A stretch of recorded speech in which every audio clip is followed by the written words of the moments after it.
Hello, my name is Marcus. I'm the compiler of a collection of therapy quotes entitled 1001 Windmills of the Mind. This is a collection of quotes taken from what's often called the psychodynamic or the psychoanalytic perspective, which long ago was called philosophical medicine because this perspective seeks to heal the inner child, to heal memories, to unpick the threads of a traumatic script and use those threads to weave a new, healthier script. This perspective helps a person to be their own metaphorical fisher person. One metaphor of the unconscious is the ocean. And if we can bring up some fish from the ocean, that's like bringing up some material that's in the unconscious. So the overall goal is to make the unconscious conscious, and these quotes are helping us to be our own existential detective, our own fisher person, our own metaphorical alchemist, because our gold is in the unconscious. And there are other metaphors for this perspective. For example, we want to look for the links between what we're doing repetitively in our lives that we think might be unhelpful, when it began, and then to see it in the here and now, and to see and to make these links, to realize how the past is influencing us. So we have over 1,800 quotes in this area, and these quotes are roughly subdivided into 30 themes or topics or threads that run throughout the series. So we have a thread, and so in this video we'll be adding a few more quotes to a few of our threads. So maybe we'll just begin. So the first one is on projection. I think my favorite quote, one of my favorite quotes on projection, is that it's the means of bringing repressed material to consciousness. So the psyche is trying to help us to heal. There's this innate natural drive for healing. I think everyone agrees on that. If we hurt ourselves physically, the organism, the person, is already engaged in the healing process. Well, the mind and the body are connected. They're one even. So likewise, if there's some kind of emotional, psychic hurt, there's an attempt to heal that. Now, when there is a hurt, the jargon is it's in the unconscious, or it's repressed. Right? Now, part of the healing is that it has to come into our awareness so that we can accept it. If it's not accepted or metabolized or processed somehow, or felt or experienced, or kind of we have to come to terms with it somehow, then it sort of lives there in the unconscious. And the theory about the unconscious is that there's no time there. So if there's no time there, that means it gets the person to misperceive the present, right? In some way that's in reference to this painful childhood memory, right? So we distort the present because the theory is we're trying to get a better outcome for the childhood past. So if we distort the present and try to relive or try to reenact the childhood painful scene somehow, we're hoping to get a better outcome, to get a better result, thinking that we somehow mastered the trauma, that it no longer bothers us. So that's why we're distorting the present. So that's sort of one of the ideas about the so-called psychodynamic perspective. It's what's called repetition compulsion, right? When there's a trauma, the person tries to relive what happened in childhood in the present some way, in some symbolic way, to see if it can get a better outcome, right? So one of the mechanisms around this is what's called projection. So something we don't know about ourselves, we just find ourselves saying it's outward somehow. And then we have these opinions about this outwardness. That's a mirror for us to see what's inward. That's called projection, right? So we have I think we have almost 100 quotes by now on projection. In the last video, there was one added as well. So we'll add one more here. Just by the way, if this video somehow cuts out suddenly, there'll be a part 2. I've got very limited storage space here left. So this is 1820. One more quote to our thread on projection. Projection, a defensive process which is employed by the unconscious part of the ego, through which inner psychic contents that are unacceptable to the total personality are attributed to an external object, thus entering consciousness as a disguised perception of the external world. So we have some confused perception, some distorted perception of the external world. That's a disguise telling us that if we can figure out what that disguise is, we realize that that's what's within. Okay? So a simple example is if you say, he is such and such, just say, I am such and such. Or I have this thought or feeling or belief, whatever the unconscious contents are, some opinion, some wish, some motivation, some fantasy, the use of a defense mechanism, and we're not aware of that. You might say, look at that person, he's rationalizing all the time. That's a defense mechanism. So rationalization is when we want to appear to sound reasonable, to hide something we don't want to be aware of. So we might say to other people, you might notice it in others. If you spot it, you got it. Hey, look at that person, he's rationalizing a lot. Rationalizing just means you're lying, basically, but you want to make it sound good and convincing. Look, that person's rationalizing. Well, that's a mirror. Maybe the projector is rationalizing. So you ask yourself, well, how am I rationalizing? So first we have the projection, you have the judgment outward. Then you say, well, how am I like that? Or how do I have that? Or how is that within me? Because that's the psyche's attempt to get us to be aware of what's repressed. We first see it outward. That's like creating this mirror. Laughlin calls it a mirror defense, right? So it's a defense because it keeps you away from the anxiety of admitting what you don't want to admit. But at the same time, it's like this mirror for you to see what's within. So it's this step process, right? And projection can be with positive qualities as well. If it's too painful to admit something positive, you say someone else you have this high opinion or high praise on someone else. That's called the golden projection. Well, how is that a potential? How is that possible for the projector? It's too painful to admit that the person could have those qualities that he sees outward. Right? So I'll just leave it at that. Each sort of quote, adds a little bit to it. And okay, the next one is rationalization, just mentioned.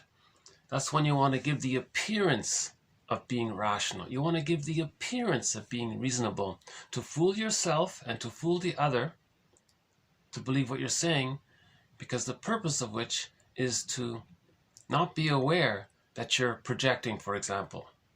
So if you're projecting something, so for example, if the person as a child felt unloved and they thought they're not lovable and they think they're no good, they might say, look how bad that person is. That's a projection. It's a false belief. Then they want to hide that, the use of projection with a rationalization. Then they create some elaborate story, or they'll cherry pick, or they'll highlight misrepresent something they said and give an impression about the other person or thing or something. And they want to sound convincing and they want to be authoritative about it, maybe use lots of fancy terms for it. Or they want to confuse you, because if they confuse you, then you're kind of helpless, then that's how they get away with it.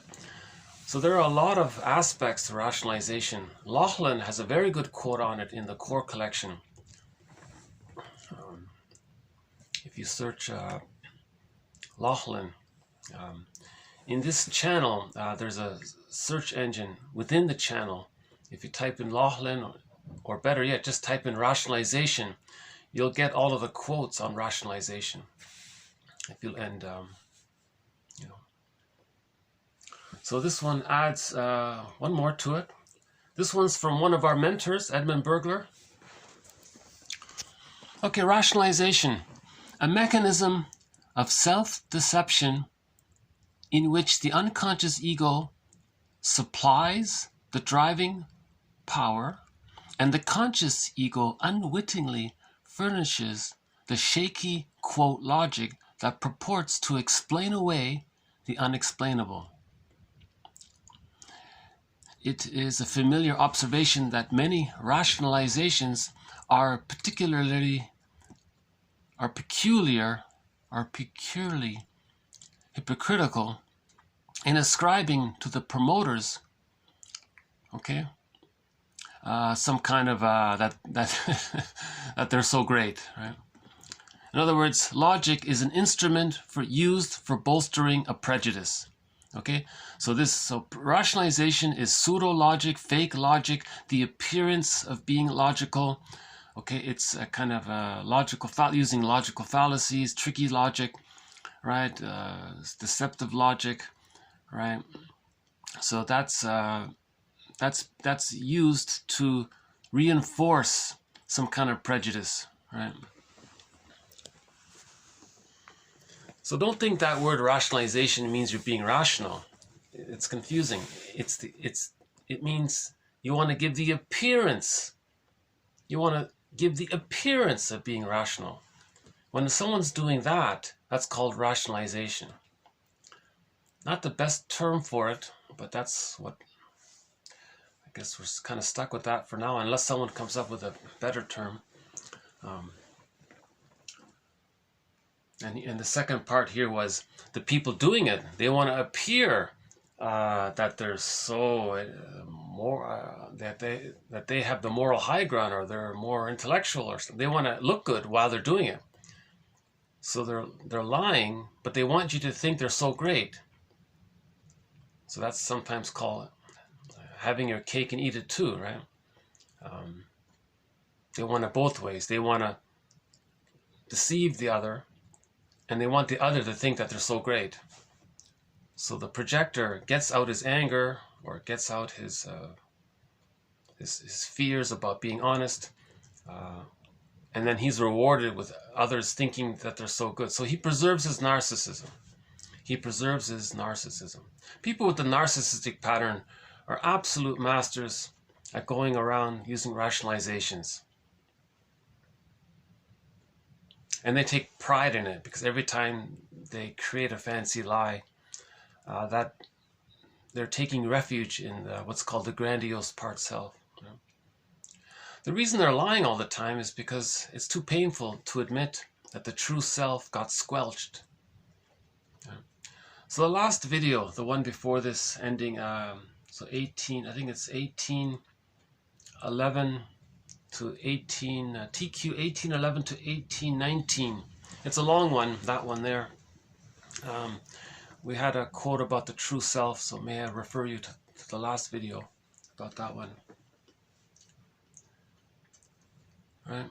So the true self, it's somebody's inherited potential, they said in that quote.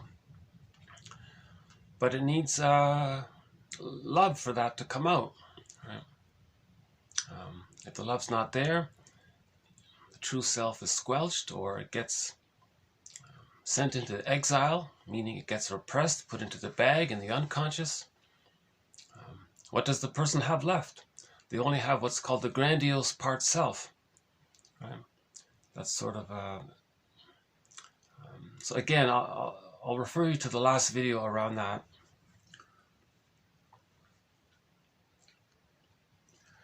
Okay, the next one, we'll add another quote to our thread on splitting, a very key thread in this series. One author says, if you can heal the splits, oh boy, you've achieved your psychological birth, right? So man's main task, we've been saying throughout the series, man's main task is to give psychological birth to himself if he didn't get it naturally with enough love by the age of 3. So normally the child achieves a psychological birth at the age of 3, they said. Yeah, that's the theory, one theory. But in order for the child to achieve the psychological birth, he can't be so frightened from birth to the age of 3. If he's so scared and he's being unloved all the time and the mother's misattuned and the baby's hungry, she's on the phone, and the baby has no concept of time. The baby doesn't know that in 5 minutes the mother might come and take care of him. He's terrified in the moment. And if this is a chronic pattern between the mother and the baby, how does the child feel safe and loved to know himself, to achieve a psychological birth? So he's stuck in a kind of state of fear about who he is. That gets repressed. Then he has to compensate. He creates a false self. He'll be angry. He'll spend his life, like searching for power and control to find someone else to be their mother, but no one can, and they're stuck like that.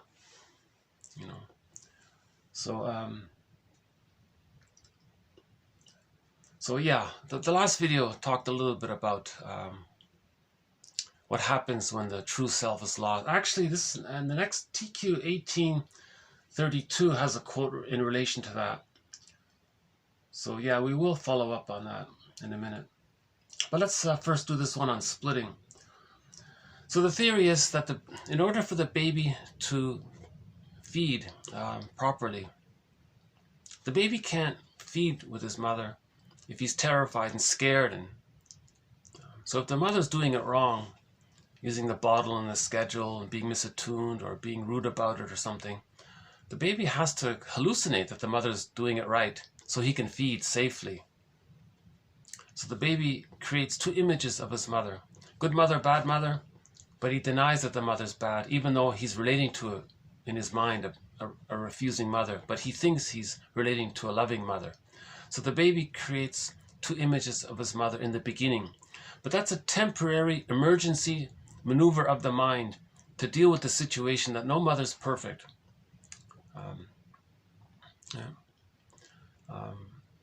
By the age of 3, with enough love, this all gets sorted out. The split images of the mother come together, and it's called whole object relations. The child has an understanding that the mother is mostly loving, but sometimes frustrating, and that's okay. He can handle the ambivalence. So he can bring the 2 split images together, and the splitting is healed, and there's a whole representation of the other. But if the frustration with the mother outweighs the love with the mother, the child can't do it. To deal with the pain of that anxiety, he holds on to the splitting. That's arrested development. That prevents mourning later on. That prevents access to the reals. That keeps the true self repressed. Splitting precludes whole object relations. Splitting precludes access to the capacities of the real self. Splitting precludes mourning, and so much more. So splitting is a huge issue. So we have a lot of great quotes on splitting. So we'll add one more now here. TQ 1822. Okay, Klein believed that in normal development, the infant is able to separate bad experiences from good under the auspices of the paranoid schizoid position. Splitting, projective identification, omnipotence, and idealization protect the baby's vulnerable ego from overwhelming experiences, particularly from rejection or frustration or misattunement by the mother. However, excessive splitting or rigid splitting, in which only one aspect is known at a time while the other is disavowed, okay, leads to loss of the true potential self and complicated grief and so on. So splitting precludes mourning. So that's one way of putting it. So splitting in which only the baby can only know one side and then rejects the other side. Or he knows the other side and rejects the other side. He can't accept the ambivalence that the same mother is loving and frustrating. He thinks that there's two people. Solani explains it well in his book, Fairbairn's Object Relations Theory. David Solani. A good book. He explains splitting very well in that book as well. His metaphor is that the baby thinks there's two people. And when the mother's frustrating, the child thinks, oh, that's not my mother. But it is his mother, and he's bonded to her. But he thinks it's someone else. He thinks he's bonded to someone else, the good mother. And this other one that's frustrating him, that's not his mother. And it's denied and disavowed. He can't accept that the mother is both loving and frustrating. That's called splitting. So that's a very desperate maneuver of the mind the child creates, where he can't accept the reality that the mother is both loving and frustrating. He can't handle that ambivalence. See? So if the child can't heal the splits naturally by the age of 3, then in later life the person has to find some way to do it for themselves. Hence the quote, man's main task is to give psychological birth to himself. When the baby heals the splits, he achieves the psychological birth at the age of 3. But if the baby's terrified, he's still using splitting. That prevents the psychological birth. If the child doesn't achieve the psychological birth, he doesn't have access to the true self. He doesn't have access to his golden ball, his radiance. He doesn't have access to the real self. The real self is a part of the person that allows him to know what he likes, his hobbies, what's unique. It allows him a wide range of affect, meaning if he needs to mourn losses, the real self will allow the person the necessary affect to mourn the losses. So if the person needs to be sad and angry about a loss, the real self will allow that. But if the person doesn't have the real self, he can't mourn losses. So Rinsley says splitting precludes mourning. If mourning never takes place, that leads to complicated, we call that complicated grief, aggravated grief, prolonged grief, chronic sorrow, soul loss, nervous breakdown, stress on stress. Sometimes it's called the delayed onset of developmental trauma that leads to the symptoms of PTSD. And it can lead to, as one person said, to becoming a curmudgeon late in life. Not an elder, not a sharing, caring, generative, teaching others, serving, building. Not an elder, not a wise. He's just a bitter, stingy, miserly, screwed. Very angry because he's still in battle with the mother. Meaning, when splitting isn't resolved, the child is still waiting for mother's love to heal the splits. In other words, the baby needs love to know himself.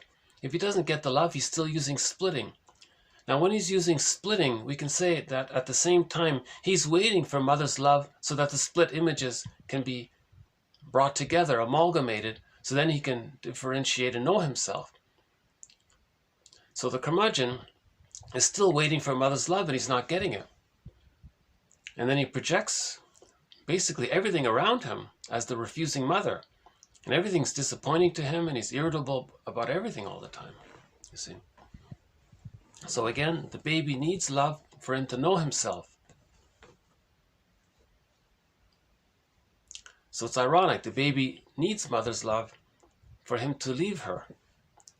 If he doesn't get mother's love, he's still stuck, overly bonded in a kind of negative fusion. They call it the tar pit of a negative symbiosis. He's stuck there.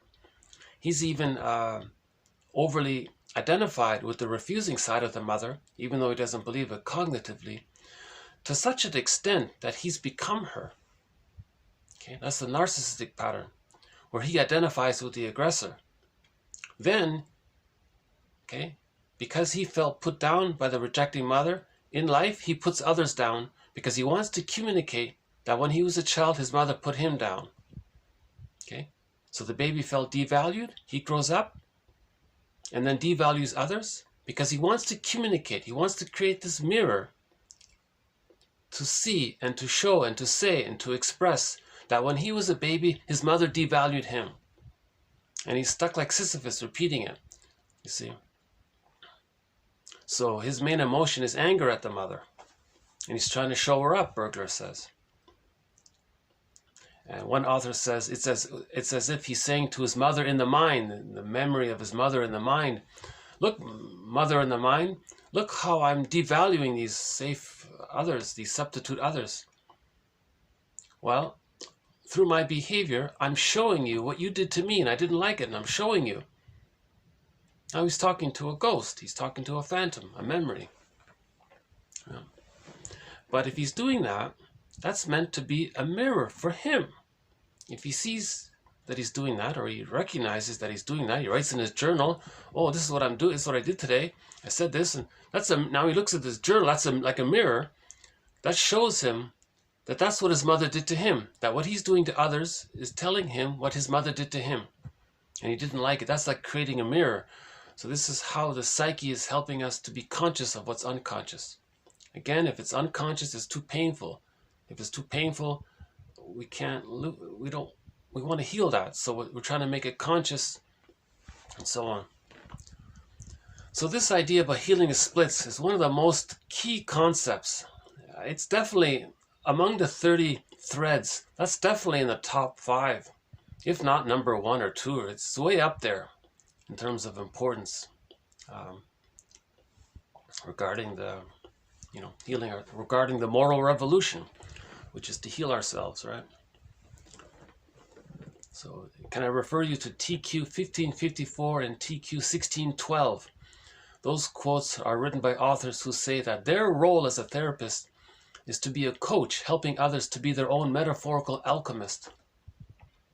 Meaning, the traumatic memories is kind of like lead, they said. Okay, a lot of pain there. Well, if you forgive the mother, that helps you to heal the splits. When you heal the splits, you create an image of the mother as a circle, like a hole. So that's the metaphor is like a pillow. Humans use pillows. Now under the pillow you find a key. This key opens the cage and there's the golden ball. So that links in with our thread on Robert Bly's metaphor about his story about Iron John. So a little boy lost his golden ball. That's a metaphor for losing his true self, his vitality, his feelings, his aliveness of affect, all of his potential. He lost his golden ball. Finally, it ended up in a cage, in the unconscious, in the bag. The cage is locked. You need the key. Where's the key? Well, the protagonist, the hero, has to,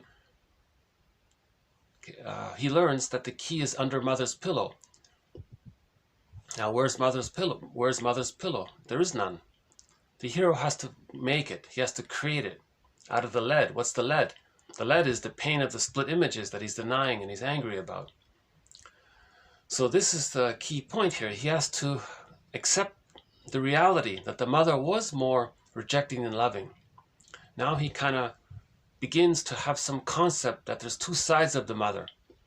There's one side of her where she was loving at times, but there's another side of her where she was very demanding and impinging and had too many expectations and didn't listen to the child's needs and maybe even used the child to meet her needs. So she was very rejecting that way. So there's two sides of the mother.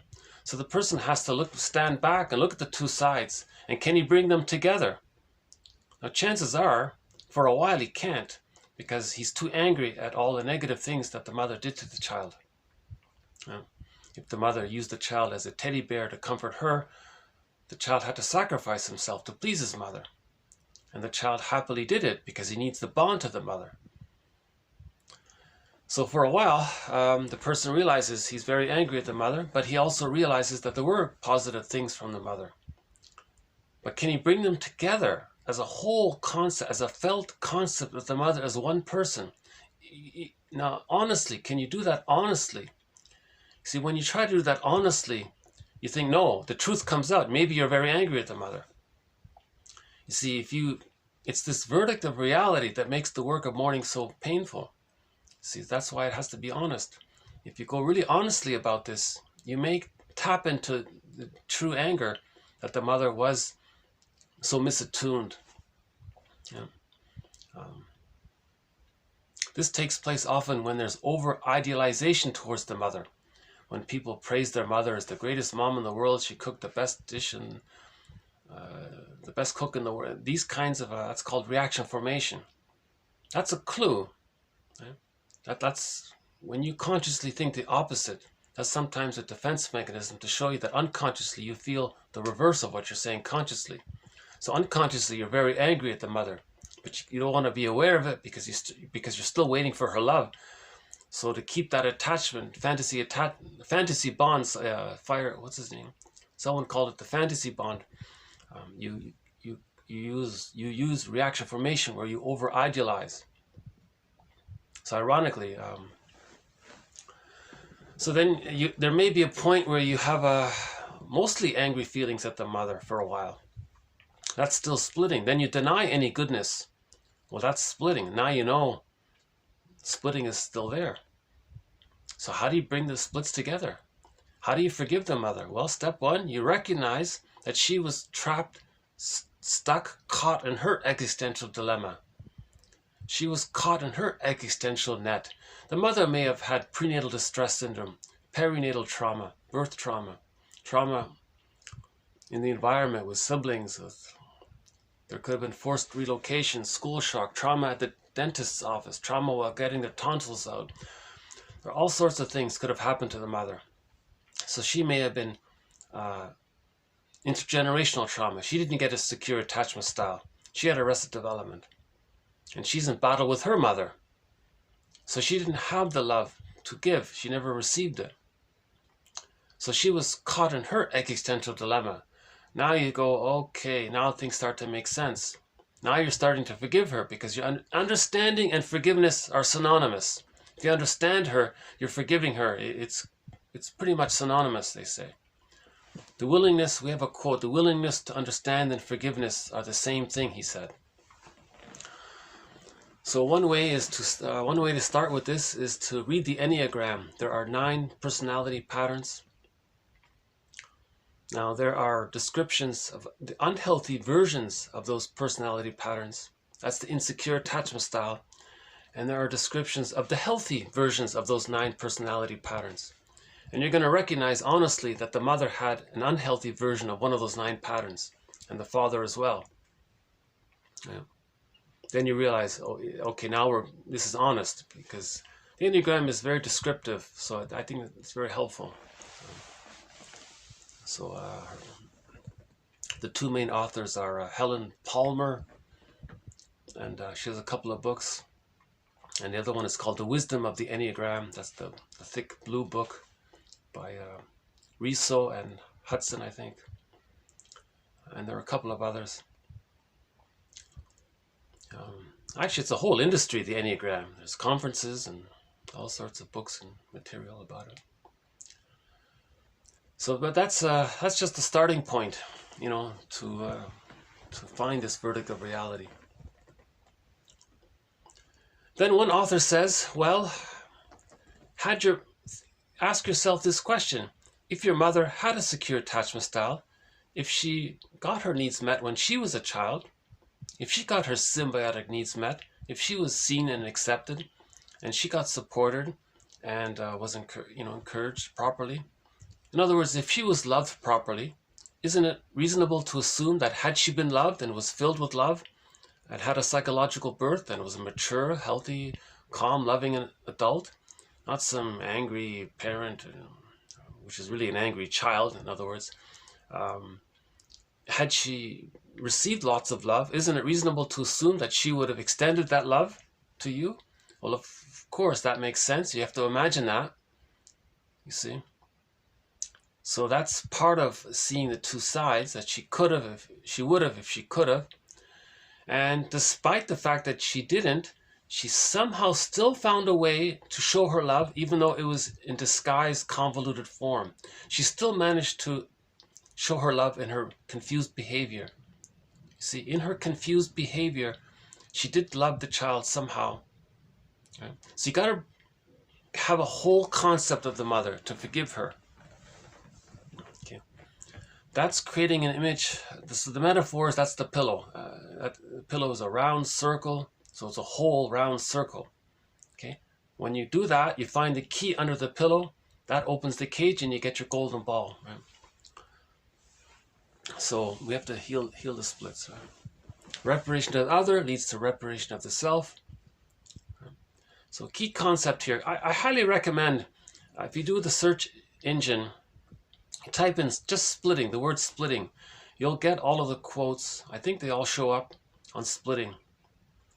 You'll get dozens of excellent quotes on splitting. Mostly by Melanie Klein. She's the main teacher of it.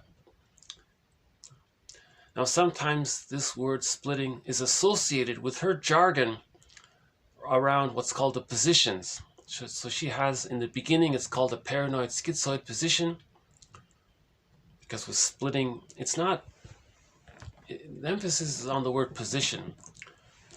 So splitting is synonymous with the paranoid schizoid position. When you heal the splits, that's synonymous with her jargon of the depressive position, meaning you would feel bad if you were to be angry at the one you loved, because now you realize the one you love is the same person who disappoints you, and you don't want to. And if you're disappointed by your mother, but you know she loves you at the same time, so you're a little kind of, you're not really depressed, but it's a depressive position.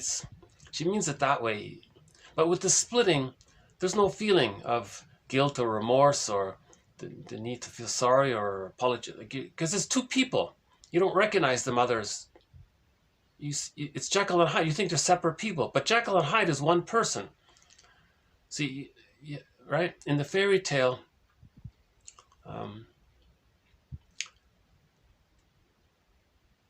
we'll have to save that idea about the fairy tales. So fairy tales and myths describe splitting, right? Goddess and demon, right? The helpful creatures and the hurtful creatures. They're all variations of the splitting defense mechanism. Myths and fairy tales describe the traumatized psyche. Myths and fairy tales were sort of the psychology, the healing stories for thousands of years, right? I'll have to save that one up. So we have a thread in this series on the psychology of myths and fairy tales. So I'll have to update that one. This next one here is sort of a new concept. One author puts it this way: if the true self is squashed, if the golden ball is in the bag, in the meantime, what does a person do? They have this false self, they're angry. He calls it the Manic Defenses. Now, this is sort of new to me, so I'm gonna read this quote with sort of a question mark around it. But it sort of gets the ball rolling towards understanding this theory about it. Okay, so the next one here, TQ 1823. It's something called the Manic Defenses. So let's see what they say here. Okay, Manic Defenses. For Klein, Melanie Klein, Manic Defenses constituted a cluster of defenses which sought to make a more dependent individual feel superior to the needed object. The core manic defenses, okay, one-upping, control, and contempt, so 3 of them there, seek to devalue the object while avoiding any sense of concern of guilt towards it. It's because of the splitting, right? At the same time, sidestepping the necessity for any acts of reparation, okay, for having damaged the object. Okay, so we're really getting into the jargon and the theory here, right? As the child navigates their way out of the exclusive sway of the paranoid schizoid position, okay, splitting, they enter the separateness and uncontrollability of the needed object. That's the depressive position, right? The child can seek to deny their dependency with which they feel rivalry, leading to fantasies which reverse the child-parent relationship. The child can believe that they are the big one and the parent is the little one. And in this Gulliver-esque world, right? Remember that story with the Gulliver's Travels? In that Gulliver-esque world, the child can believe that they have become victorious and acquired power over the parent while projecting their unwanted dependent feelings into the parent. The more integrated, okay, so that's one way, that's one version, right? Another version, the more integrated infant, on the other hand, can remember and retain love for the good object even while hating it. So there's the ambivalence. He can tolerate the ambivalence, the good and the bad at the same time. He can hold the two. Okay? The more integrated, the more loved the baby, the healthier baby can retain love for the mother while hating the mother, and he can do both. Okay? As is characteristic of ambivalent states. Now, if the baby hates the one he loves, okay, he can repair. He can say sorry and make reparations and all that, right? So these healthier babies can mourn the loss, okay? So they feel sad that the mother hurt them, but they can still have hope for her love. So the two coexist, right? As well as facing the task of testing whether their love is as strong as their hate.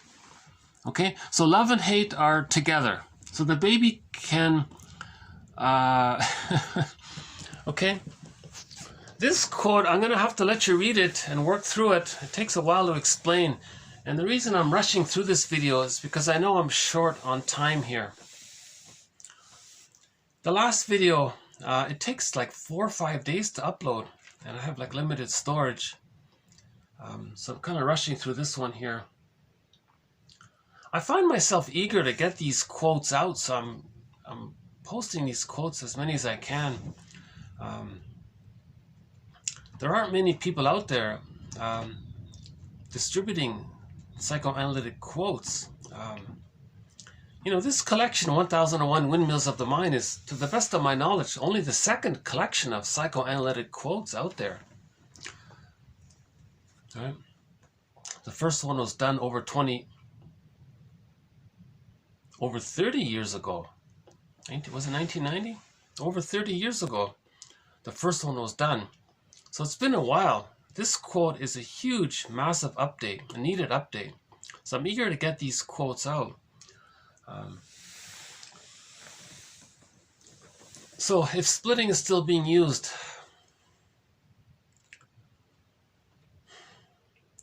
that means the trauma took place before the age of 18 months. If the trauma takes place between birth and 5 months, that means the child didn't get his symbiotic needs met. So he's very angry. His main emotions are power and control. If he can find someone else to control, that other person will be afraid. He doesn't care. He wants the lackey to respond to them. Because, back to the baby's needs, the baby would rather have a negative mother than no mother. So if the person's traumatized between the age of 5 months, he develops the bully pattern or the hostile provocative attachment style. So later on, he's going to look for a negative mother because he can't find positive symbiosis. Nobody in the adult present reality can be the good breast mother. That's a one-time deal. That time at the nursery, that's a one-time deal. It can never be redone. You can never still get that. It's over. It's done. It's a one-time. You can either repeat and be angry about it and still try to get it, and that's chaotic, dysfunctional, and you're stuck like Sisyphus doing it. Then you're repeating it, and it's disappointing, and you're angry, and you're repeating, and that's a hostile, it's a bully pattern, and they're always like that. Or you mourn the loss of it and move on. So to mourn the loss of it, you have to recognize that there is such a thing as loss. So this behavior is a mirror to say that there was a loss. If a person is using the hostile provocative attachment style, we have one quote that says, he was prematurely ejected out of the symbiotic egg. Okay, the symbiotic egg means from birth to the first 4 to 5 months, called the stage of social symbiosis. He was prematurely ejected out of it, or he never even really entered into it. So he's very angry. His main emotions are power and control, hate, greed, envy, spite. That's it. Love hasn't entered the psychological picture. He hasn't received the love. He's still trying to get someone to feel safe with. So he'll have a lackey who's afraid of him, and he thinks he gets some safety by having someone at his beck and call. So he gets some kind of comfort that way.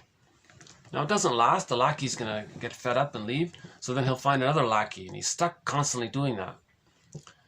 So these are that's the most severe case, right? One version of the bully pattern is the introverted version of the bully pattern. That's the Iago pattern. He doesn't even bother looking for lackeys. All he has is envy. Then he's the guy that spreads rumors and gets everyone against themselves. So envy is hatred of the good. So that's a serious one, right? So that's called the paranoid schizoid position, right? Schizoid because it's so detached. He's emotionally detached from his real self. He's very far detached from his true self. So that's the schizoid part. And the paranoidish part is that he has these exaggerated distortion of reality. The mother was so rejecting. He thinks others are so terrible. So that's paranoidish, like people in the present are not so terrible. Nobody in the present is their refusing mother. So if the person does have a symbiosis with the mother, but they can't leave it, and they're stuck in a negative bond with the mother, that's the narcissistic pattern. So they identify with the aggressor. Okay, so the baby adopts his mother's attitude. He thinks he's the mother. He is the mother in his mind. Now his unloved self, he sees onto others, puts others down to communicate that his mother put him down. So now the baby thinking that he's the mother, that's the Gulliver thing there, the Gulliver's Travels, right? In that story with the Gullivers, the little people put down the big guy, the giant. Okay, that's a metaphor for what we're talking about here. The child identifies with the aggressor and wants to control and put down his mother or others later on, you see. Interesting, this is this is a pretty good quote, actually. So this jargon around this behavior, wanting to put others down, control others, devalue them, and of course there's hate and contempt there. So those three together, the combination of those three, she's calling here the manic defense. You're manically trying to control the mother because you want to communicate that your mother controlled you. The baby felt that the mother had contempt for them, so you want to communicate that the mother had contempt. So the person wants to communicate what happened to them by doing to others. So it's as if, again, the person with using the manic defenses is saying, look, mother in the mind, look how I'm one-upping, devaluing, controlling, and hating That safe, innocent person over there. Well, when I was a child, I was a safe, innocent person. And you did those things to me and I didn't like it. And I'm showing you what you did to me through my behavior towards the substitute of you onto those others. I'm showing you through my behavior what you did to me. I'm creating this mirror for you, mother in the mind, to see what you did to me. Now, the mother in the mind, he's talking to a phantom. Now, the mother in the mind is not going to... So Lowald calls the negative memory of the mother a phantom or a ghost. Now, this phantom is not going to fly out of the person's mind, enter into the actual mother's mind, and get the physical other mother to recognize her mistake and go, oh my God, did I really treat my son or daughter so badly? Oh, I want to make reparations. It's not going to happen. You see?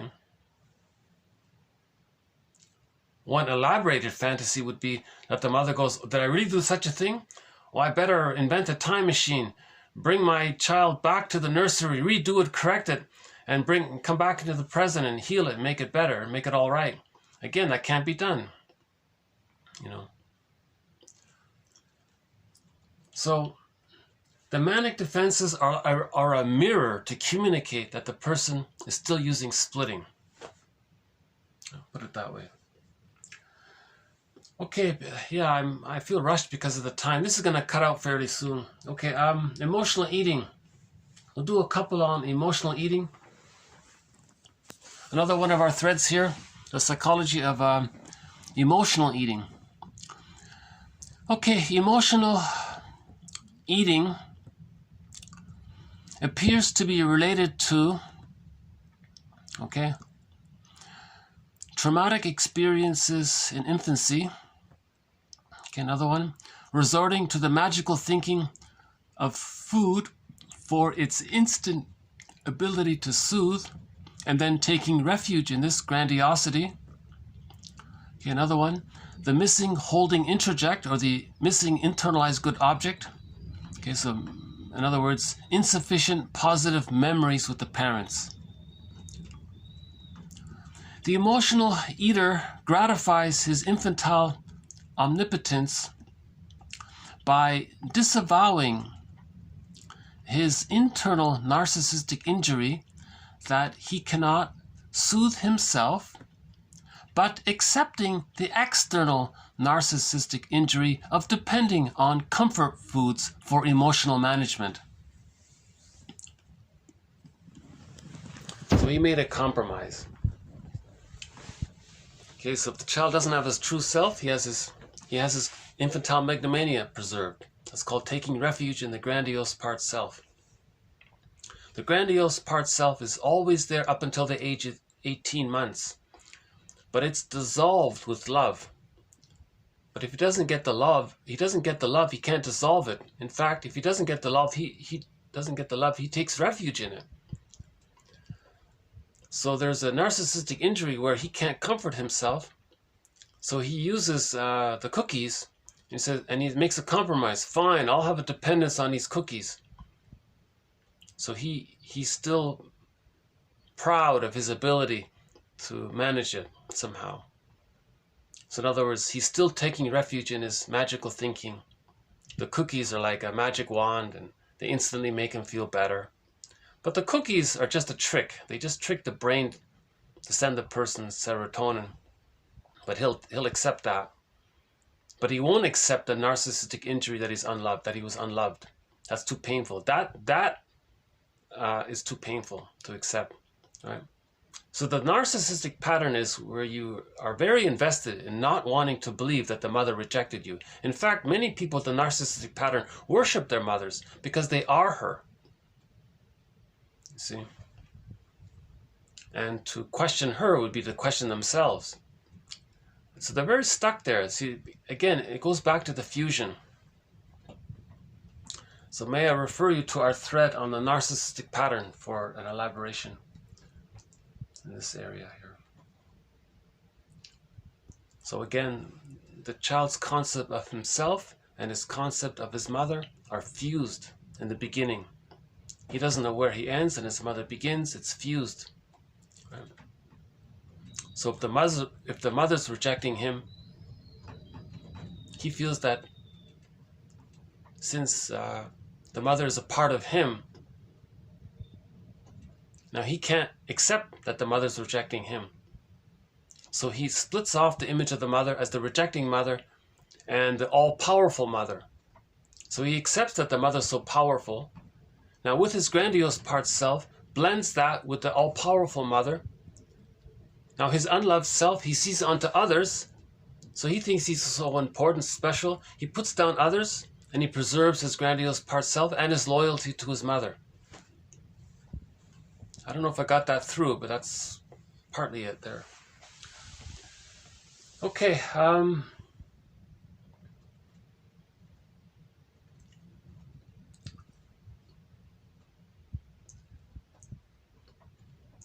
let's do one quote here on what's called family systems therapy.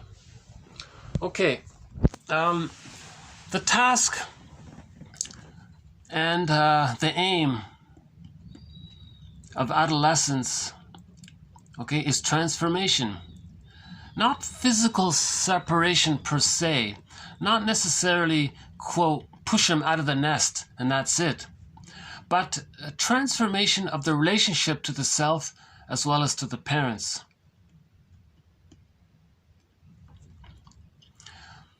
Okay, so adolescence is the transition from child to adult. It doesn't necessarily mean that they physically leave the home, but the separation is sort of an internal change where they are their own emotional person and they're connected to their self-concept. They might still live under the same roof physically, but emotionally there's a kind of independence there. Now the relationship between the adult children and the parents are actually like two adults now. They're more like it's more like that. The relationship is different, right? So that's what he's talking about with the adolescence, is a transformation, not separation. Because a teenager can physically separate, but still be a mama's boy the rest of his life. So he hasn't separated. He physically separated, but he didn't emotionally separate. So when we say adolescence, we're talking about transformation. We're talking about psychological birth. It's an internal thing, right? That's what he says here. The next part of it is, if a person can't do it, now if the child cannot achieve his the completion of the separation individuation process, where his psychological birth, he knows his interests and he knows what he likes. He knows that his purpose of his life is not to always be a parent to the parent. He can take care of the parent, but not as a parent to a child, right? If a child if a child is stuck in that area, he says here, the parents are also stuck in their area. So when the child is stuck, that's because the parents are stuck. That's what he means. There's a kind of parallel that goes on between where the child or adolescent is, okay, what they're working on, in other words, what their issues are, and what the parent is working on.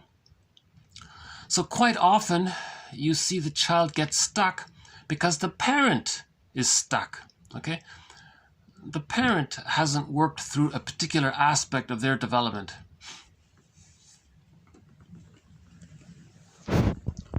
So I include this quote because it reminds me of a scene from our comic here.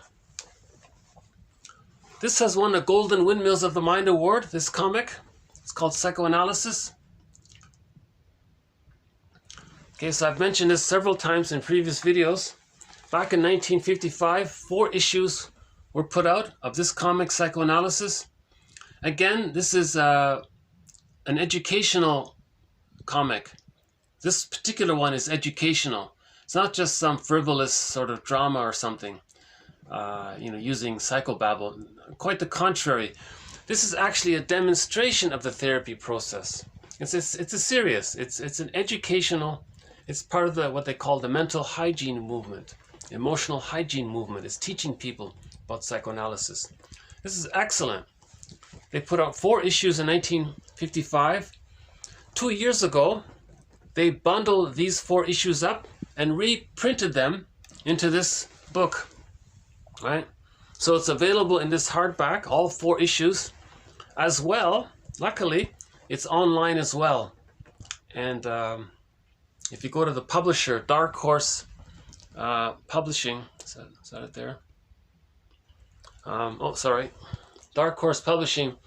If you go to their website, they lowered the price. It's only $14. And you can get the whole collection. Now these 4 issues altogether represent 12 therapy sessions. 12 therapy sessions are demonstrated, put into comic book format.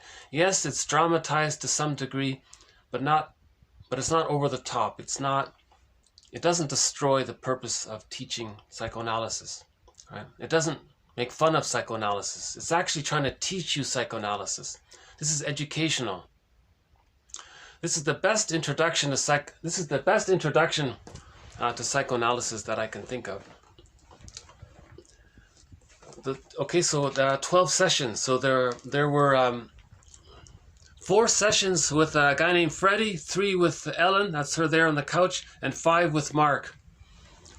Now, there's a scene here with Freddie where the therapist helped him, but he realized that Freddie is a scapegoat in the family system. So at some point he realized he did as much as he could with the son, the teenager, but to help him further, he's got to get his parents to stop scapegoating him. So here's a scene in the comic where he's trying to convince his parents to enter into therapy. Okay, so again, family systems therapy is usually the child is scapegoated. The child is not the problem. The child is actually in a chaotic situation, trying to please his parents, trying to save his parents, trying to do what they want. So he's in a mess because he's creating a distraction to keep the parents together. So he's trying to save the family. So the scapegoat is the symptom. Then the parents add insult to injury. They say, "Hey, look how terrible my son is." Wow. He's actually trying to help you, and you're blaming him. So the therapist. So here's a scene. Let me see. Let's see if I can get. Hold on a sec. Let's see if I can get. I need the light here. So how are we doing outside? Hold on a sec. According to the computer, it's -10 out there. But with the wind chill, it's -25. Can you believe it? So, okay. So let's hopefully. Oops. Okay, so here's the scene with the therapist here. Okay, let's see if it shows up here. Okay, hopefully you're seeing this here. I don't have my camera doesn't have the thing on the back, so I'm not sure if you're seeing it here. Okay, so he says here so this is the parent, this is Freddie's parents there. And he says, the therapist says, "I'm through with Freddie's analysis. Now it's time to begin yours. Both of you." "What? Ours?" Okay, and the mother says, okay. And he continues here.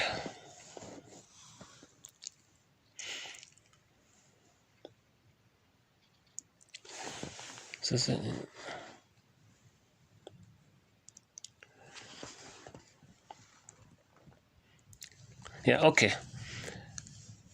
He says, "Yes, yours. Freddie has come a long way since he entered this office for the first time, but he can go just so far and no further as long as he lives with you the way you are." "You're insulting us, doctor. I won't, da da da." Okay, so very aggressive father there.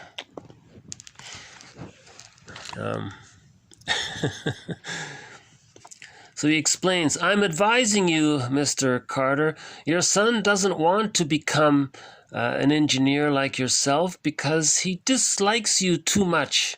He hates all you represent. That's why he flunks his sciences. He associates science with you. I'm his father. He has no right to dislike me. He's your son. You have no right to tyrannize him or your wife either, but you do. You ought to find out why you have this need to tyrannize, to dominate like you do, Mr. Carter. It's not right. It's an extreme, and extremes of any kind are neurotic. You see, I told you I always knew you were a neurotic. And you, Mrs. Carter, your personality is as sick in its way as Mr. Carter's is. Yes, Mrs. Carter, you're equally responsible for Freddie's unhappiness. The mere fact that you could allow your son to come between you and Mr. Carter is enough of an indication that you need help too. Good, tell her. I'll tell you both. You sent Freddie here looking for results, but what were the results you had in mind? Each of you, at war with each other, wanted to see Fred the image of yourself. You each hoped for my nod of approval that you were right and the other wrong. Well, you are both wrong. Fred is Fred. You can't make him into someone else. The truth is that neither of you gave Fred a single thought. You were too busy desperately wrestling with your own personality problems. Now, Freddie has just solved most of his difficulties. Now, you must solve yours. Let me give you an analogy. A person contracts malaria in a malaria atmosphere. He's taken to the hospital and cured. How can he really be cured when every time he leaves the hospital, he's sent back to the same environment where he first contracted the illness and re-exposed to the disease? Okay. In other words, Fred cannot utilize the things he's learned about himself in the hostile environment you offer him, unless you change that environment. His task of adjusting himself to the world and society is practically impossible unless you two change.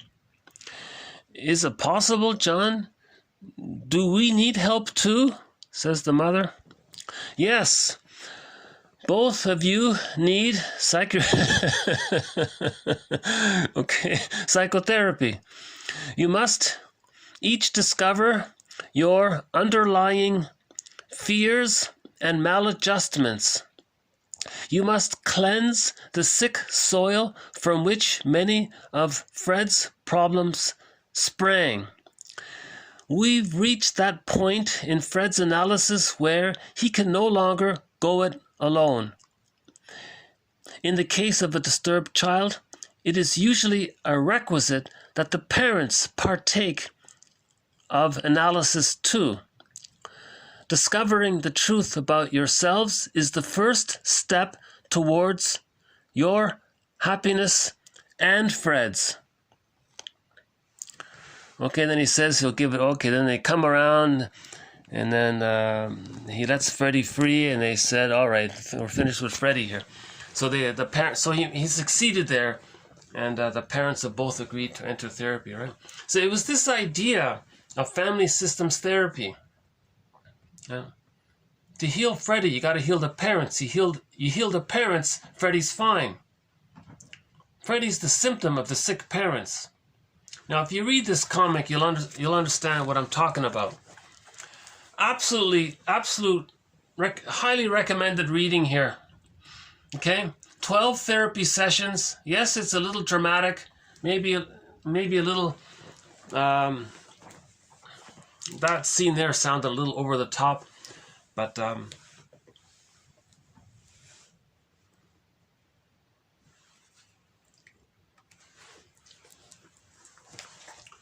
okay, hold on a sec. How are we doing here?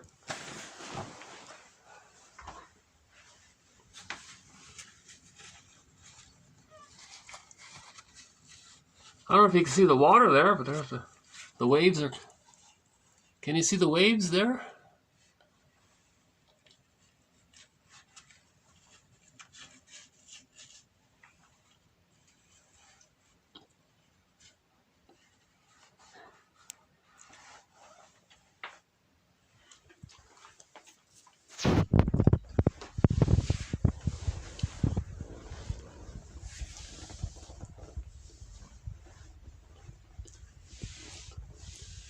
If you read the full story, that scene there will make more sense.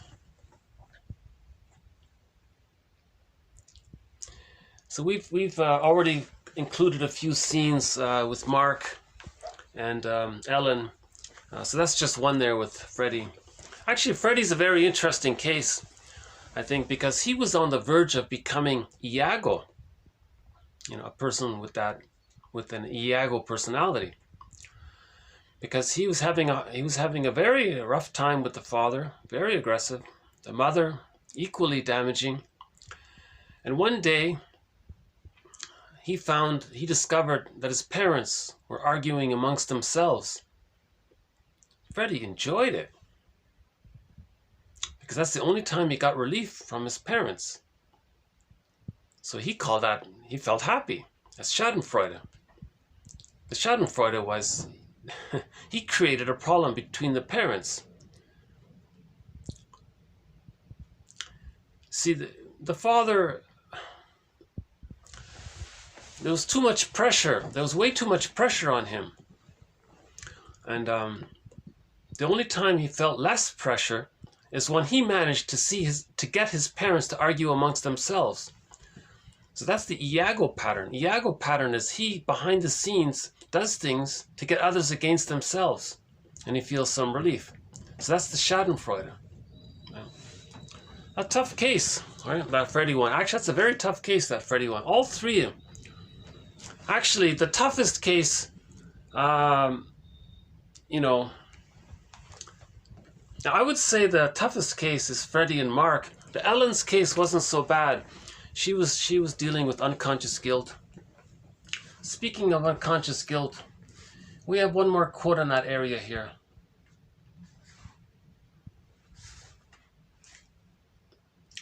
Okay, TQ 1828. Sorry for the jargon.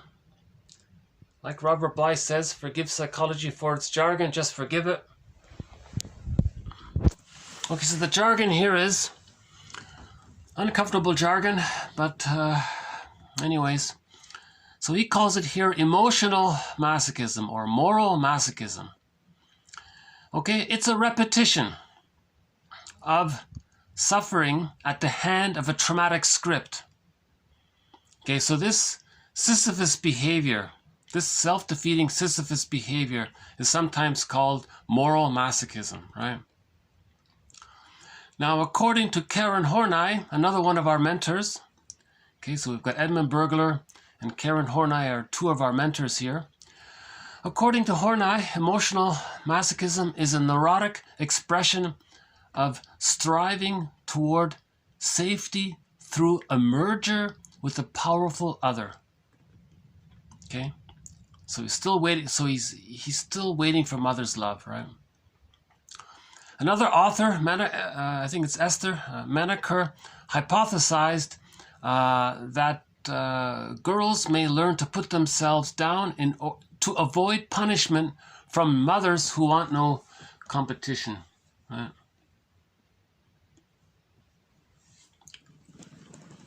So that's just one way of describing self-defeating behavior. If there's a traumatic script, so the baby is bonded to the breast, the baby thinks the breast is there to serve him, even to the point where he thinks the breast is sort of an extension of him. Now, if the breast is refusing him, okay, and he thinks that's a part of him, that's a trauma. In later life, he creates situations where he's disappointed. So the breast disappointed him, but he makes the false belief in later life through the psychic memories that he disappointed himself.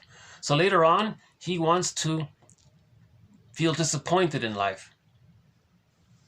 That's creating a mirror that when he was a baby, he was disappointed at the breastfeeding. Missed the tune, using the bottle, using the schedule, that disappointed him. So in later life, if he does things, chooses the wrong friends, sabotages things, and he's disappointed, that's a mirror for him to see that he was disappointed as a child. Now, some people use the jargon of this. They might say, is he a masochist? Is emotional mass? Why is he doing this to himself? Okay, it's the repetition compulsion. He has a traumatic script. Now, this repetition compulsion is, he's doing this because he's still waiting for mother's love. He's bonded there. So he's fused there. Okay, that's what Karen Horney means. He's trying to find a merger there. But he wants a better merger. The baby is merged with the breast. There's a merger there. So if he's repeating this, he's looking for a good merger with someone else. So ideally, he would like to find a powerful other to satisfy them so he can get the love, so he can leave the mother. Now, fantasies are there in compensation for this. We fantasize fusion with some great powerful being in the sky, right? So religion offers that. So you can be one with this great omnipotent power, and maybe you'll get the love from them one day. And if you do, then you can separate and find yourself, but you're stuck like that, right? So the fantasy is a defense mechanism in relation to the repetition compulsion of it, right? The religious speakers are not making you conscious of this fantasy and what it psychologically means about the fusion. They're just delivering the fantasy, and you're stuck there. Right?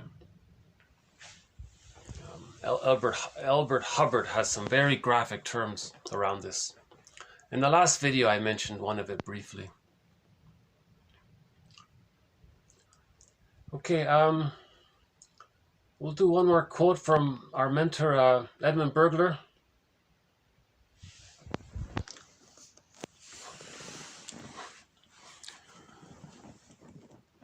Okay, here's a little scene here from one of Edmund Bergler's case studies. Edmund Bergler, a little context here. Edmund Bergler is the most prolific author of psychoanalysis direct into the English language. Edmund Bergler, 24 books, 300 papers. The number one most prolific author of psychoanalysis direct into the English language. He wrote directly into the English language. Okay. So you know what he's saying, you know what he meant, because he's writing it himself. Right? And he wrote about hundreds of topics. He covered a lot of ground. One of his books, he has 2 books on marriage. He has one book, and also in addition to that, he has one book called about midlife, men at midlife, called The Revolt of the Middle-Aged Man. So he calls, when men hit midlife, he calls it a second emotional adolescence. Right? And this quote here is a scene about he's actually advising his wife to put up with the man's, his husband, her husband's affair and just wait it out a bit, because he's in an emotional second adolescence. It's an ironic thing. So he's actually trying to save marriages. So his theory is that men are just going through a phase. Now the man has her husband has a young mistress. What's going on with her? Okay, so this is TQ 1829. Okay, so the married man's girlfriend, okay, the mistress, decided to enter analysis herself and found out in the process of analyzing her own, okay, moral masochism, or he calls it psychic masochism, okay, that she was not interested in her married boyfriend and his middle-aged revolt, his second emotional adolescence, or his emotional second adolescence. The mistress didn't care about these things at all. But what she was interested in, she was interested in the hopeless situation surrounding all of this. Okay? Okay, so she was doing something self-defeating. Proudly, she declared that she had no wish to marry this guy. Okay, now so the married man lived through this disappointment with his halfway tolerable wife, he said. Okay, so he managed to he stuck it out with his halfway tolerable wife, he said. Right? Now, because he did that, Bergler's joke here is remnants of his emotional masochism can sometimes be an advantage. Okay. So Bergler's funny sometimes. So the situation was, the married man was doing something self-sabotaging, risking his marriage. Right? Now let's say the wife did leave him, and he married this young mistress. She's just going to leave him after some time, or she won't leave him. Right? Now he has nothing. Right? Now he lost both women. So ironically, Bergler said, hang on, hold it, just wait it out a bit. And he advised the wife this situation, and she took the advice, sort of thing. Now the result was the two of them had to go into couples therapy to solve their relationship problem. Him having the affair was a symptom, so he saved the marriage. So Bergler has this book. Bergler has two books about how to save the marriage. One is called Divorce Won't Help. He says divorce won't help because if you think that by divorcing your mate that you're going to somehow divorce from your inner conflicts, that's not true. He said, Bergler says, your inner conflicts will faithfully follow you into the next marriage. So you're just repeating it. Right?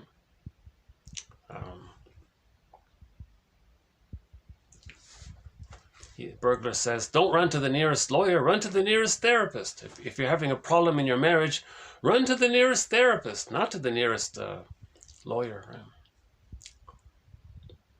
So Bergler wrote in the 40s and 50s, mainly.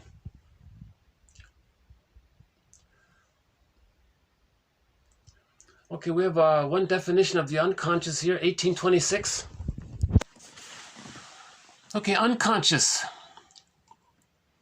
Thoughts that are forgotten or repressed and continue to have an influence on the psychic life of the individual. Okay, the unconscious obeys with the law of primary process.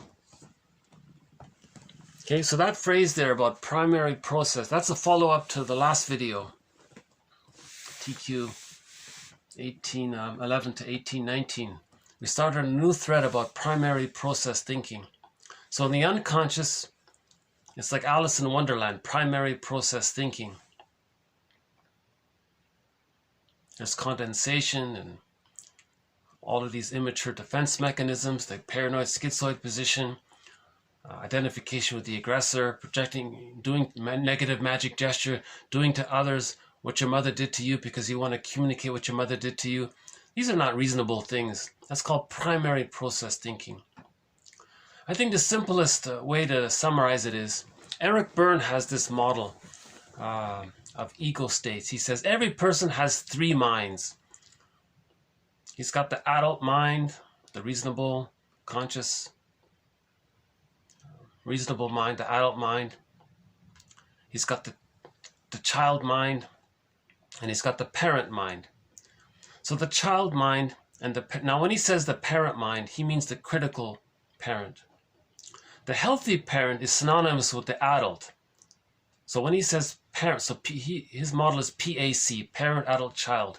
The parent ego state, the adult ego state, and the child ego state, the three minds.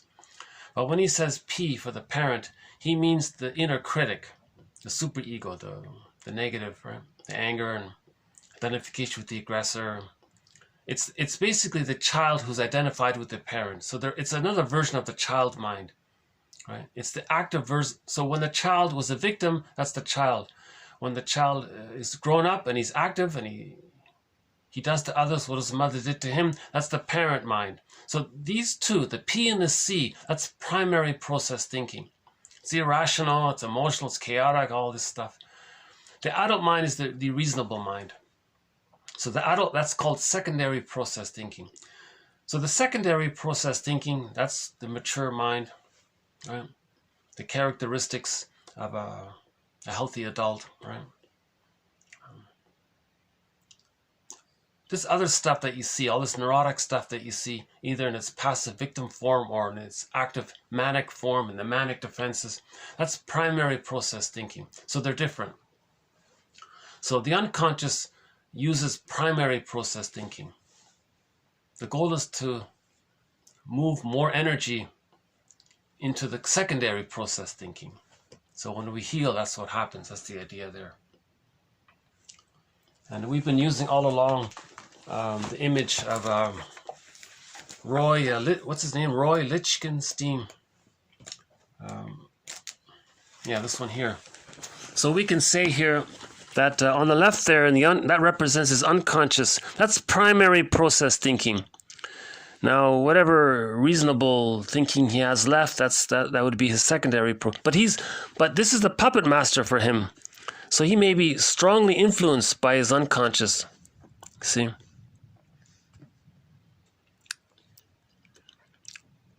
Again, the unconscious, everything you don't know about yourself, it's repressed. It has a mind of its own, right? It has it's like another person. Hence the eye in the mouth. It's like a stranger within, right? The stranger within, the second self, the secret self, the one who walks with you, who's not like you, but who is you. In literature, it's the motif of the double. Someone's living my life and I know nothing about him. Okay, now this still influences the person. Okay, this influences him. Okay, that's humanity's narcissistic injury. Thoughts that are forgotten and repressed continue to have an influence on the person. That's humanity's third narcissistic injury. This image, right? That this exists, right? So this relates to primary process thinking here. In the primary process thinking, the child has imagos of his parents, not images of his parents, imagos. So, okay, 1827, imago. Imago, okay, used in the place of image to emphasize that our images, especially of others, are generated emotionally. The child's images of parents are larger than life and often do not seem to be rooted in reality. Okay? So in the fairy tale, the mother's not a goddess or a demon. So those are imagos. So the imago of the mother being loving. It's like a goddess. The imago of the mother being on the phone. He doesn't have a stencil copy, like a selfie, a picture, a direct photo of the mother being on the phone. He has a terrifying monster, angry at him, threatening him. Because of the fusion, the baby's enraged. The mother's on the phone. Because of the fusion, primary process thinking, there's displacement. The child sees that the mother on the phone is enraging. Now the baby wants to take in milk. He thinks the mother on the phone wants to devour him. Okay, that's the story of Hansel and Gretel. The wicked witch wants to eat the children. That's a metaphor for saying, that's a primary process thinking way of saying that the child had a great hunger for mother's love and to incorporate and take in her nurturing and soothing, but it wasn't available and they're enraged. So things get, in condensation, many things get blended into one thing. You see, that's called primary process thinking. Okay, I think I'll leave it at that for today. But I came across another image of the sirens here. Let's see if this shows up here. It's not very clear, but one of the threads in our series is the story of the Odyssey.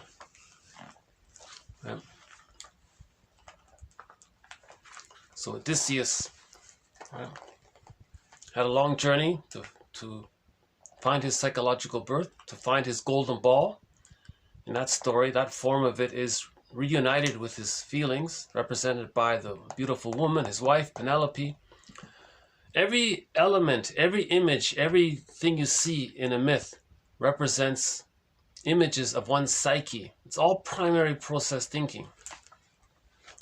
So in the story, when he sees the sirens is represents the part of him that reminds him that he wasn't loved. He should just maybe give up the effort. He didn't get enough love, give up. But Odysseus says, no, I'm gonna heal, I'm gonna forgive the parents, I'm gonna find myself. Okay, so it's that thing there about the test between, is the love as strong as hate? He's gonna hold on to the love and hold on to the hope and so on. So here's an image. It's not very clear, but let's see if it shows up here. So it says here,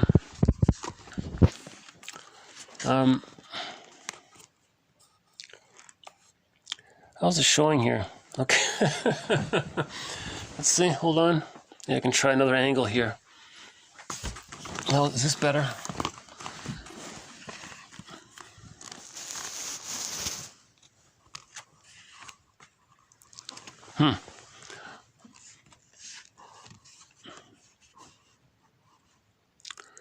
Well, okay, well, you can see the ship there, sort of, in the middle there. That's Odysseus. Now, you can see the sirens. Okay, one is playing the flute, one is playing the harp. This one here at the upper left corner, that one's playing the harp. Okay, the one there on the right, top right, that siren is playing the flute. And the one on the right there is playing the singing. Now Odysseus is resisting the voices, the temptation to give up, to find his psychological self, to find his psychological birth, right? He doesn't want to use splitting all the time. He doesn't want to be Sisyphus, you see? He doesn't want to betray his feelings anymore. He doesn't want to betray Penelope anymore. Okay, Penelope was his feelings. He betrayed, right? And then you can see the skeletons at the shore there. If he does listen to the sirens, see the previous sailors, they crashed, right? There are the skeletons there on the side. Sorry, it's not very clear, but it's an interesting photo. Let's see here. Does it say the author here? Doesn't even say the author here. It just says 1st century BC. The photo it's a Roman. It says here, This Roman fresco depicts Odysseus' ship sailing through a narrow passage near the island of the Sirens, half woman, half bird, marine creatures. One siren plays the flute, another the lyre, and the third one sings. On the right are the skeletons of the unlucky sailors who were charmed by their song and whose ships were smashed against the rocks. Okay, it says here 1st century BC. It's called Ulysses and the Sirens. Yeah, there's no author here. We don't know who the author is here. But I've been using this one here from the stamp. I like this stamp one here from this one here. So you can see in the Odyssey there, right? The Odyssey, okay, this represents each one of us recognizing that we didn't get the love we needed to find ourselves. So we're going on this journey to find ourselves. But it's a difficult journey, and there are temptations to give up. That's what the voice of the sirens means. Just give up. It's a sweet, tempting offer. Just give up. It's too difficult. It's too painful to find yourself. Because when you find yourself, you got to feel the furies, the persecutory anxiety, right? If you're trying to find yourself, you're going to be reminded that you weren't loved enough. That's the persecutory anxiety. So there's a temptation to not bother, right? Okay, got a couple of minutes left here. This video is going to cut out any minute now. So,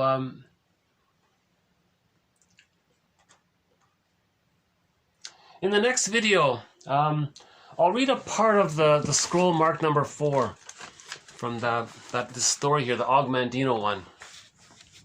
This is a good little self-help book called The Greatest Salesman in the World.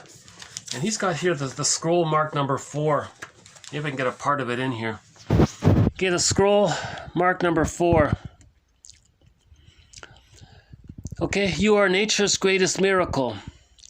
Since the beginning of time, never has there been another. Well, okay, it's first person here, right? Okay. I am nature's greatest miracle. Since the beginning of time, never has there been another with my mind, my heart, my eyes, my ears, my hands, my hair, my mouth. None that came before, none that live today, and none that come tomorrow can walk and talk and move and think exactly like men, like me. All men are my brothers. Every man is my mirror. Every man is my brother. Yet I am different from each. I am unique. I am nature's greatest miracle. And he goes on. That's sort of a good little self-esteem booster, how we're all unique.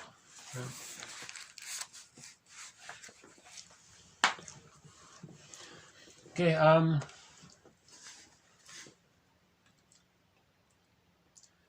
we haven't played our theme song in a while, so maybe we'll end up with our theme song. So our theme song to this collection of quotes is Katja Epstein's German rendition of the song Windmills of the Mind. So thank you very much. This has been TQ 1821 to 1831.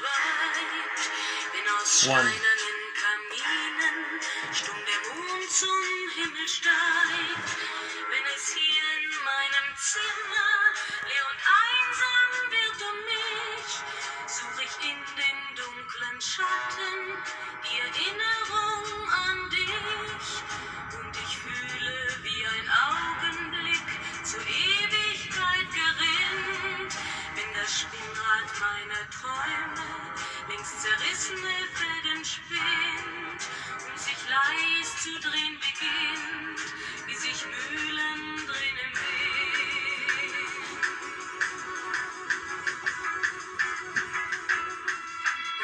Kreisen die Gedanken, ohne Anfang, ohne Ziel, wie die schnellen Wellenringe, wenn ein Stein ins Wasser fiel, wie ein Kreisel, den die Peitsche über Straßenpflaster treibt, die Spiralen, die ein Adler in den Abendhimmel schreibt. Und ich fühle, wie ein Augenblick zur Ewigkeit gerinnt, wenn das Spinnrad meiner Träume ins zerrissene Fäden spinnt und sich leis zu drehen beginnt, wie sich Mühlen drehen im Wind. So we'll have more quotes on projection, rationalization, splitting, this concept of the Manic Defenses, emotional eating, the unconscious, Imago, moral masochism, the work of Edmund Bergler, and family systems therapy. We'll finish with the skull mark number 4, and we have some more quotes and poems coming up as well. So when the song ends, I'll just hit the pause button.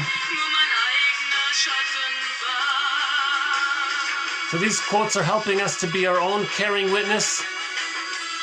Grief is healed when it's witnessed by a caring other. These quotes are giving us the knowledge to help us to be our own caring other, to understand how we dealt with the anxiety of our early childhood. How did we deal with the anxiety? And how can we now heal ourselves?